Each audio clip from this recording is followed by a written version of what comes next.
Hello friends! Omkar అన్నయ్య గురించి తెలియని వాళ్ళంటూ ఎవరుంటారు కదా!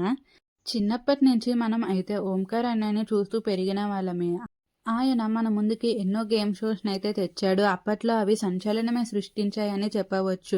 ముఖ్యంగా అయితే 'మాయాదీపం ఆట జూనియర్స్' అయితే అప్పట్లో ఎవరు చూడకుండా ఉండేవారు కాదు. అయితే ఇప్పుడైతే 'ఇస్మత్ జోడీతో' అయితే మన ముందుకి వచ్చేసాడు. 'ఇస్మత్ జోడీలో' అయితే ఎక్కువగా 'Bigg Boss' contestants and YouTube వాళ్ళే ఎక్కువగా ఉంటారని మన అందరికీ తెలిసింది. ఏదేమైనా ఎంతమంది ఉన్నా ఆట మొత్తం మన ఓంకార్ అన్నయ్య చేతిలోనే ఉంటది. ఓంకార్ అన్నయ్య ఏదంటే అదే అవుతుంది ఆ ఆటలో.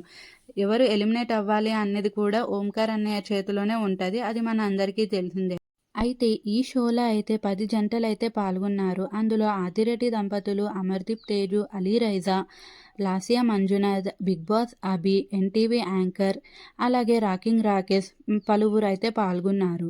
అయితే ఈ షో ద్వారా మన బిగ్ బాస్ ఆదిరెడ్డి అయితే వీళ్ళందరితో ఒక గుడ్ న్యూస్ అయితే షేర్ చేసుకున్నాడు.